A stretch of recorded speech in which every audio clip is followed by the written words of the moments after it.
sont de plusieurs tribus et la plus noble des Arabes, c'est Quraysh. Notre prophète, son ascendance remonte jusqu'à Adnan. Et Adnan, il est descendant de Ismaïl, qui lui est le fils de Ibrahim, alayhi assalam. Notre maître Ibrahim, il a laissé Hajar, celle qui lui a enfanté Ismaïl. Et Hajar, c'est une femme esclave que lui avait offerte son épouse Sarah.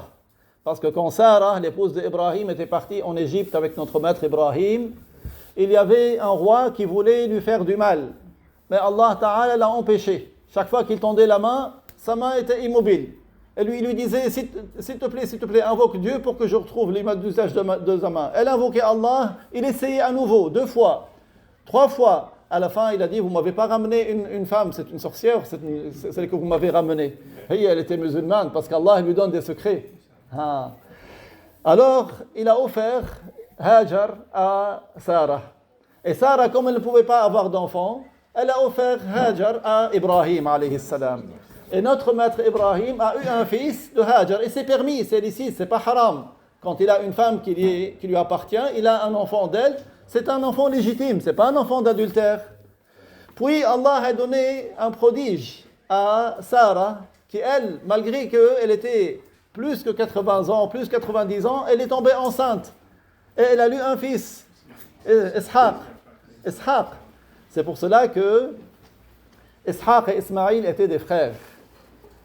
Et Ismaïl, alayhi salam, Allah a ordonné à notre maître Ibrahim, alayhi salam, de venir à installer Hajar à la Mecque. La Mecque, c'était un endroit désertique, il n'y avait rien. Biwadin ghayri dhi zara'. Une vallée où il n'y a pas de plantes qui poussent. Hajar, elle se fie à Dieu, elle était musulmane. Ibrahim était musulman, Ibrahim n'était pas juif. Ibrahim était musulman, tous les prophètes sont musulmans. Quand elle a dit à Ibrahim, pourquoi tu nous laisses ici, il n'y a rien, il lui a dit, c'est l'ordre de Allah. Elle a dit, alors, je me fie à Allah. Tawakkaltu ala Allah. C'est ça le musulman. Le musulman qui a la foi complète, il doit toujours se fier à Allah. Hasbi Allah wa ni'mal wakil. Tawakkaltu ala Allah. Wa la hawla wa la quwwata illa billah. C'est ainsi qu'il convient que nous soyons toujours sûrs qu'il ne nous arrivera que ce que Allah a prédestiné. Que ce soit un bien ou un mal, il n'y a pas une chose qui nous arrive sans que ça soit écrit. On dit maktoub. C'est écrit où? Écrit dans la table préservée. Parce qu'Allah, après la création des cieux et de la terre, il a fait écrire sur une table, comme un tableau, Al-Lawh al-Mahfouz, exactement, tout est écrit dessus. Donc le musulman, pourquoi est-ce qu'il va se faire des soucis? Il doit se faire des soucis pour gagner le paradis. Mais pour les choses du bas monde, tu te fies à Dieu. Allah Ta'ala t'a prédestiné ce qui va arriver. Notre prophète, il a enseigné à sa fille Zaynab, il lui a dit, Ma sha'Allahu kan, wa ma lam yasha' lam yakun. Ce que Allah veut qu'il arrive, ça arrivera. Et ce que Allah ne veut pas qu'il arrive, il n'arrivera pas. Hajar était totalement fiée à Dieu. Elle s'est fiée à Allah subhanahu wa ta'ala. Et quand les réserves d'eau que Ibrahim lui avait laissées étaient finies, il n'y a plus d'eau, qu'est-ce qu'elle a fait? Elle est montée sur la montagne qui s'appelle As-Safa. Et elle est descendue pour aller à Al-Marwa. Avant, c'était des montagnes. Maintenant, parce qu'avec les travaux, avec l'eau, c'est devenu un couloir avec climatiseur, ventilateur, du marbre. Mais avant, c'était une montagne, elle descendait. Pourquoi elle monte sur la montagne? Pour voir est-ce qu'il y a des gens qui peuvent la sauver, qui peuvent lui ramener de l'eau. Elle n'a pas trouvé. Elle est partie sur Al-Marwa. La même chose. 7 fois, elle fait le trajet. C'est pour cela, quand on va faire la Umrah, on fait le Hajj, on fait la même chose que Hajar. Et vous voyez les lumières vertes. C'est là où elle a fini à courir. Donc, entre les 2 lumières vertes, les 2 signes, elle a accéléré. Et nous, pour faire la Sunnah, la même chose que Hajar, on accélère entre ces 2 distances-là, ces 2 marques-là. Et Allah Ta'ala lui a envoyé l'ange Jibril.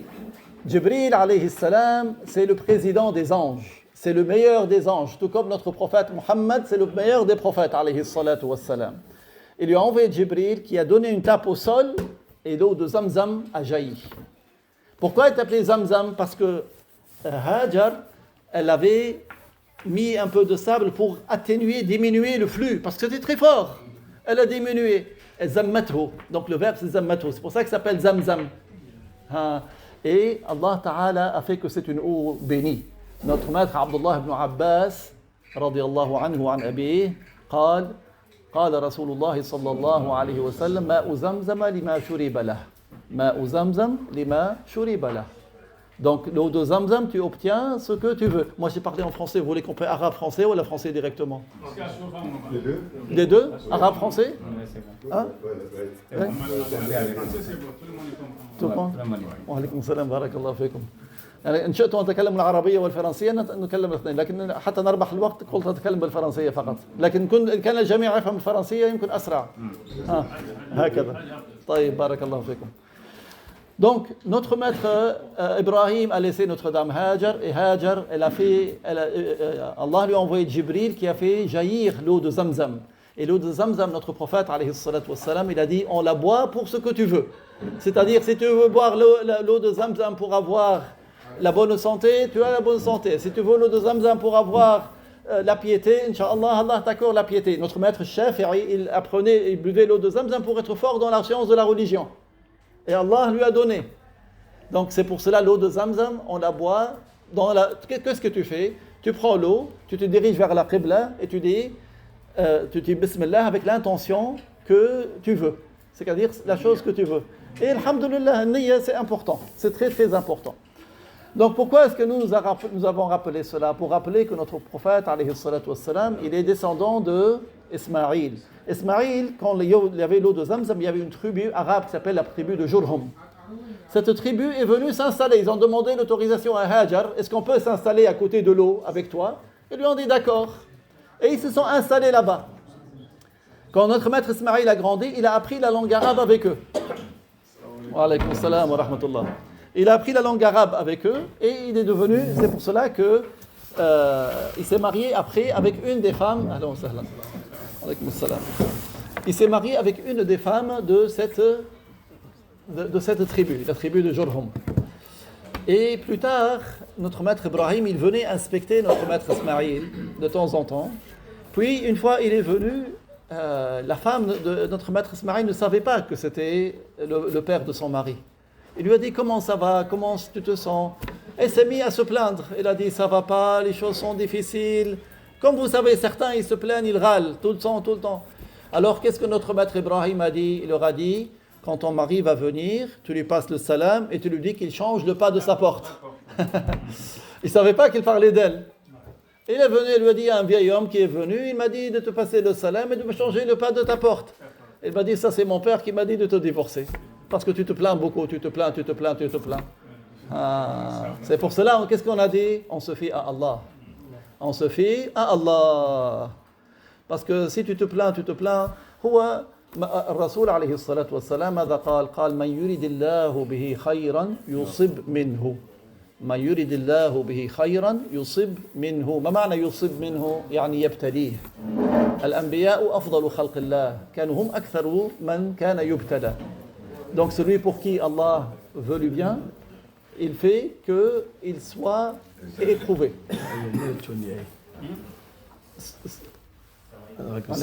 Celui pour qui Allah veut le bien, il le fait qu'il soit éprouvé. Il subit des épreuves. Et les prophètes sont les meilleurs des créatures de Dieu, c'était ceux qui subissaient le plus d'épreuves. Nous, qu'est-ce qui nous a réunis ici? C'est notre amour pour notre prophète, alayhi salatu wassalam. الرسول صلى الله عليه وسلم الله أرسله رحمة للعالمين وما أرسلناك إلا رحمة للعالمين. Regardez le Coran qu'on était en train de réciter, n'est-ce pas que tu te sens الرحمة, tu te sens la baraka. Allah Ta'ala a facilité le Coran que même des enfants qui ne sont pas arabophones, ils apprennent le Coran. Ils jouent et ils sont en train de réciter le Coran. Le Coran est un livre de baraka. Allah l'a révélé au dernier de ses prophètes et qui est le meilleur de ses prophètes. C'est pour cela que notre prophète nous a dit d'aimer l'arabe. أحب العرب لأني عربي ولأن القرآن عربي ولأن لغة أهل الجنة العربية. Donc le prophète a dit aimer l'arabe, aimer les arabes. Pourquoi? Parce que je suis arabe. Le prophète il est arabe. Parce que le Coran il est en arabe et parce que la langue des gens du paradis c'est l'arabe. Même si tu meurs, tu n'as pas appris l'arabe, au paradis tu parleras l'arabe. Inch'Allah, que Dieu nous réunisse au paradis. Tout le monde parle l'arabe. Ah. Donc nous aimons la langue arabe. أنا تكلمت بالفرنسية حتى ربحا الوقت لكن يعني vous savez qu'on aurait pu faire arabe français mais c'est juste pour gagner du temps. Mais je sais que là, malheureusement ceux qui parlent français sont plus que ceux qui parlent arabe ici. Donc Inch'Allah on fera en sorte une autre fois, on aura d'autres occasions. Donc ce qui nous a rassemblés c'est l'amour de notre prophète alayhi salatu wassalam. Et Allah Ta'ala nous a ordonné de le suivre.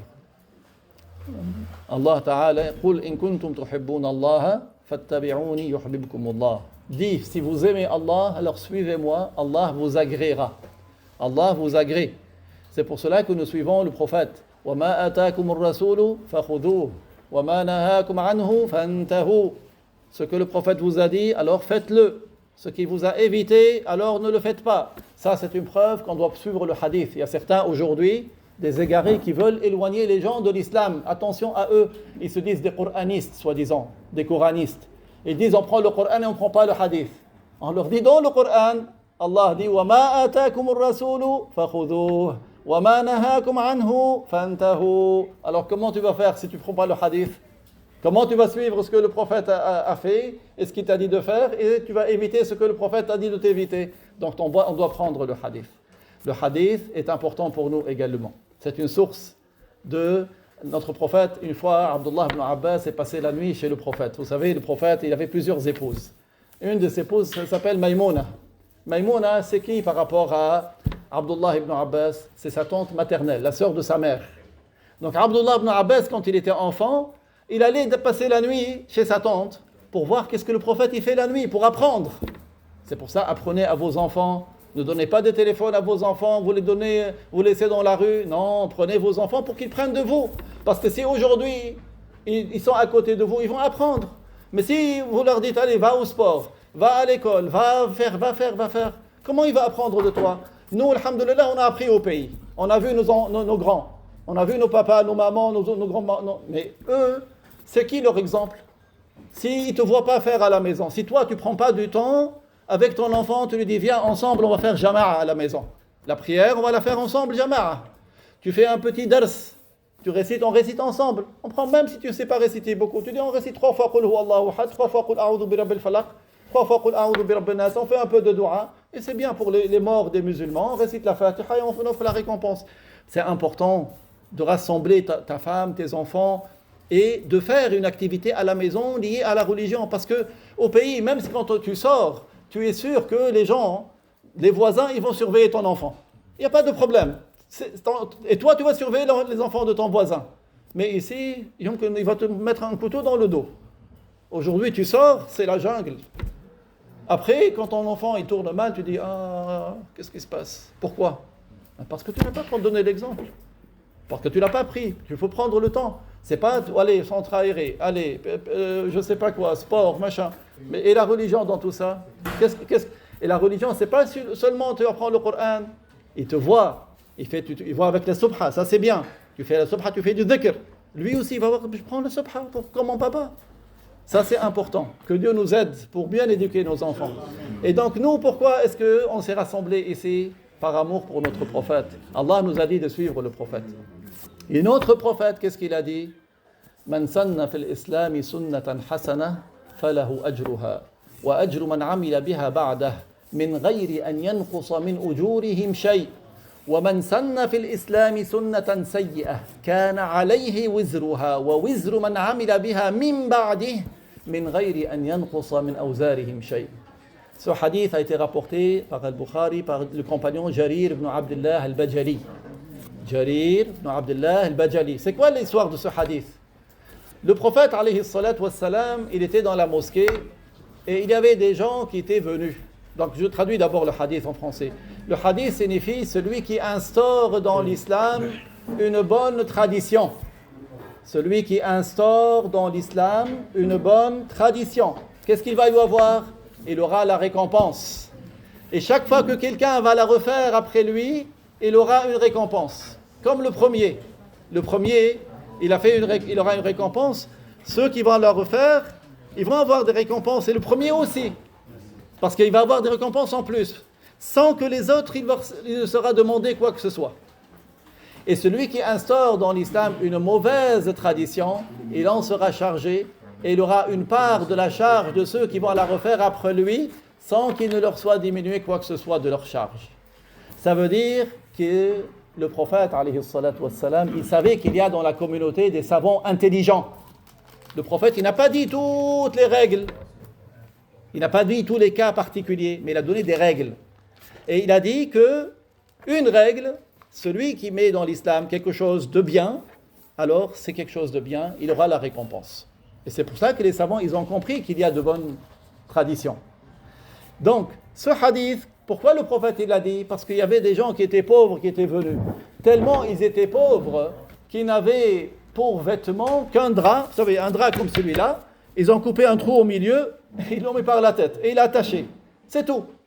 Le prophète, tama'ara wajhuhu, il était triste, parce que c'était des gens qui étaient très pauvres. Qu'est-ce qu'il a dit? Il a incité les gens à faire des dons. Un, il a ramené un peu de dattes, l'autre, il a ramené un peu de blé, chacun, il a ramené quelque chose. Et quand il y a eu une grande quantité, il leur a distribué. Le prophète était content. Qu'est-ce qu'il leur a dit? Man sanna fil islami sunnatan hasana falahu ajruha wa ajru man amila biha min ba'dah min ghayri an yanqusa min ujurihim shay. Celui qui instaure dans l'islam une bonne tradition, il aura une récompense, et chaque fois que quelqu'un va la refaire après lui, il aura une récompense. C'est-à-dire le premier, il a ramené quelque chose, l'autre il a dit je ramène autre chose, l'autre il ramène autre chose. Donc le prophète il a vu, ça c'est un exemple de bonne tradition. Et il a généralisé. Et c'est pour ça que les savants, ils ont compris que ce hadith, il n'est pas uniquement pour ce cas-là. Il est en général. Il a dit, man sanna fil islam. Il n'a pas dit, man sanna juste pour la sadaqa. Il a dit, fil islam. Et c'est ce que les savants ont compris. Qu'est-ce qu'ils ont dit? Ils ont dit, donc, ça, c'est une preuve qu'on peut innover dans l'islam une bonne tradition. Et c'est ce qu'ils ont fait. La subha, par exemple, c'est une bonne tradition. Ça n'existait pas avant. Qu'est-ce qu'il y a comme bonne tradition, comme bonne bid'a? Le Coran, quand vous mettez les points, ba, c'est un point en bas, ta, c'est 2 points en haut, ya, 2 points en bas, fa, 3 points en haut. Avant, quand ceux qui écrivaient le wahi pour le prophète, ils ne mettaient pas de points. C'était sans les points. C'est qui a fait la bid'a de mettre les points? C'est un tabi'i, Yahya ibn Ya'mur. Yahya ibn Ya'mur, rapporté par Abu Daoud dans le livre du Coran. Ça, c'est une bonne bid'a. Ceux qui parlent, ils disent non, ne faites pas le mawlid. On leur dit, enlève les points du Coran. Pourquoi tu mets les points dans le Coran? C'est une bid'a. Vous voyez? Aussi, le member et le mihrab et le mi'dhana. Le mihrab, c'est là où l'imam se tient, c'est une concavité. Et le mi'dhana, c'est le minaret. La mosquée du prophète n'avait pas de mihrab, n'avait pas de minaret. Les compagnons, vous êtes partis, vous avez vu la mosquée de Bilal, la mosquée de Abu Bakr. Même les compagnons, à leur époque, il n'y avait pas de mihrab, il n'y avait pas de mi'dhana. Qui a innové ça? Omar ibn Abd al-Aziz, le calife bien guidé. Presque 100 ans après le Hijra, parce qu'il a gouverné à la fin du 1er siècle de l'Hégire. Donc, Omar ibn Abd al-Aziz, il a fait une bonne bid'a. Alors, un peu plus tôt, une bonne bid'a. Quand vous faites Ramadan, qu'est-ce que vous faites la nuit, les prières, c'est quoi? Tarawih. Est-ce que chacun fait tout seul la prière ou bien tous ensemble? Tous ensemble. Eh bien, à l'époque du prophète, à l'époque de notre maître Abu Bakr as-Siddiq, et une première partie de l'époque de Omar ibn al-Khattab, il faisait la prière, 1 personne, 2 personnes, des petits groupes. Qui les a réunis tous? Omar ibn al-Khattab, radiyallahu anhu. Notre maître Omar, il était gouverneur, mais il faisait des inspections de nuit. Il descendait sur le terrain, il vérifiait. Qu'est-ce qu'il a dit? Il a dit, si on les rassemblait tous pour être dirigés par un imam. Il a choisi Ubay ibn Ka'b. Il les a dirigés. Un autre soir, il est sorti pour regarder. Il a trouvé que tout le monde était dirigé par Ubay. Qu'est-ce qu'il dit? Ni'mat al-bid'atu hadhihi. Barakallahu fi. Le cheikh, il a dit, Ni'mat al-bid'atu hadhihi. Qu'il a rapporté l'imam Malik dans Al-Muwatta. L'imam Malik dans Al-Muwatta. Que Dieu l'agrée, l'imam Malik. Ni'mat al-bid'atu hadhihi. Ça veut dire que c'est une bonne bid'a. Donc ne vous laissez pas embobiner par des gens qui vous disent non, bid'a, c'est mauvais. Non. Tu dis, il y a de bonnes bid'a et il y a de mauvaises. Maintenant qu'il te dit, le prophète, il a dit, kullu bid'a dalala. Tu lui dis, kullu, ici, ça veut dire la majorité. C'est pas la totalité. Le mot kull, Ici, ça veut dire la majorité. Parce qu'il faut pas, le prophète, il dit pas des paroles contradictoires. Donc il faut concilier entre les deux. Et dans la langue, on peut utiliser kul dans le sens de beaucoup ou majorité. C'est vrai, la plupart des bid'a, elles ne sont pas bonnes. Donc vous voyez, vous donnez des exemples. Qui d'autre après notre maître Omar, il a fait une bonne bid'a? Notre maître Othman. À l'époque du prophète, quand il faisait salat al-Jumu'ah, la prière du vendredi, il avait un seul appel à la prière. Notre maître Othman, quand il a vu, il y avait des gens qui sont rentrés en islam, beaucoup de monde, il a voulu laisser un peu de temps. Les gens, ils entendent l'appel, le temps qu'ils arrivent à la mosquée, il y a un deuxième appel pour commencer la prière du vendredi. Il a rajouté un appel pour la prière du vendredi. Alors dans certains livres, vous avez entendu que notre maître Othman, radiyallahu anhu, il a rajouté le premier appel du vendredi. Dans une version, il a rajouté le deuxième appel du vendredi. Dans une version, vous lisez, il a rajouté le troisième appel du vendredi. Comment est-ce qu'on explique les trois? Eh bien, je vais vous expliquer. À l'époque du prophète, de notre maître Abu Bakr, de notre maître Omar et une partie de notre maître Othman, il y avait un appel pour la prière du vendredi et une iqama. C'est l'iqama, quand il dit la même chose que l'appel, mais il rajoute qad qamat as-salat, qad qamat as-salat. Donc c'était un appel et une iqama. Notre maître Othman, il a rajouté un appel avant. Donc, comme il est venu avant, dans certaines versions, c'est le premier. Il a rajouté le premier appel du vendredi. Parce que dans le temps, il est venu avant. On le fait avant, puis on fait l'autre. Et dans une version, il a rajouté le deuxième. Pourquoi deuxième? Parce qu'il y en a deux. Il y a un appel, il a rajouté un deuxième appel. Et dans une version, il a rajouté le troisième. Pourquoi? Parce que l'iqama, tu peux la compter comme si c'était un appel. Iqama plus appel, ça fait deux. Et celui qu'il a rajouté, c'est le troisième. Donc c'est pour ça que dans certaines versions, vous allez entendre, il a rajouté le premier appel. Dans une version, il a rajouté le deuxième appel. Dans une version, il a rajouté le troisième appel. Mais en définitive, il parle toujours du même. C'est celui qui a été ajouté. فالله تعالى الله تعالى يثبتنا على هذا الدين. Allah nous a fait que le bid'a est de deux catégories. Il y a une bonne bid'a et une mauvaise bid'a. Et la commémoration de la naissance de notre maître Muhammad alayhi salatu wassalam, c'est une bonne bid'a. Pour cela, je disais tout à l'heure, apprenons à nos enfants pour pas qu'ils se fassent embobiner par ceux qui disent qu'il n'y a que des mauvaises bid'a et après on veut les retrouver, ils sont morts en Syrie ou là ils sont morts quelque part. Parce que ce sont les wahhabites qui embobinent les gens et qui diffusent ces choses qui sont mauvaises. Et Allah a fait l'éloge de cette ummah, de l'ummah de Nabi Muhammad. Kuntum khayra ummatin ukhrijat lin-nas, ta'muruna bil ma'ruf wa tanhauna 'anil munkar wa tu'minuna billah. Qu'est-ce que je disais tout à l'heure au pays, quand ton enfant il sort, tu es tranquille. Parce que tu sais que le voisin il va le surveiller. Parce qu'ils ont appris, on ordonne le bien, on interdit le mal. Même si ce n'est pas mon fils, je vais le corriger. Nous, il faut qu'on fasse attention à nos enfants. Et comment on fait attention? Il faut qu'on les prenne avec nous. Il faut que tu le prends, quand tu vas faire la prière, tu le prends avec toi. Si vous n'avez pas de même emploi du temps, faites la prière à la maison, faites le fajr à la maison ensemble. Pour ça, le mawlid aussi, comme on se réunit ici, faites un mawlid à la maison. C'est-à-dire restez ensemble en famille et récitez l'histoire de la naissance du prophète, alayhi salatu wassalam, comment il est né, comment Notre-Dame Amina, que Allah l'agrée, elle a vu des choses impressionnantes. Lorsque le prophète alayhi salatu wassalam, il est né, comment le prophète, quand il a perdu son père, il a perdu sa mère, il a perdu son grand-père qu'il a élevé, ensuite c'est Abu Talib qu'il a élevé, ensuite comment il est parti au pays de Hacham, et comment Bahira al-Rahib, il a vu qu'il y avait un nuage qui faisait de l'ombre au prophète pour le couvrir du soleil. Il a dit, c'est quelqu'un de bien, rentre avant que les Yahouds ne le tuent. Apprenez cela, c'est très important. Nous, on le connaît parce qu'on a grandi dans ça. Mais nos enfants, non. Et même si on le rappelle entre nous, il y a de la baraka quand on récite dans un endroit, dans une maison, le récit de la naissance du prophète. Et quand on se rappelle du prophète, notre amour pour le prophète va augmenter. Et quand notre amour pour le prophète va augmenter, on va avoir encore plus envie de le suivre. Et quand on va le suivre, on est gagnant. قُلْ إِن كُنْتُمْ تُحِبُّونَ اللَّهَ فَاتَّبِعُونِي يُحْبِبْكُمُ اللَّهُ. Dis, si vous aimez Allah, aimez-vous. Suivez-moi. Tu peux nous laisser 10-15 minutes, comme notre responsable est venu. Bien sûr, bien sûr. Bien sûr. Je vais partir dans 15 minutes, Inch'Allah. D'accord. Barakallahu fik. C'est notre chien. Masha'Allah, bienvenue.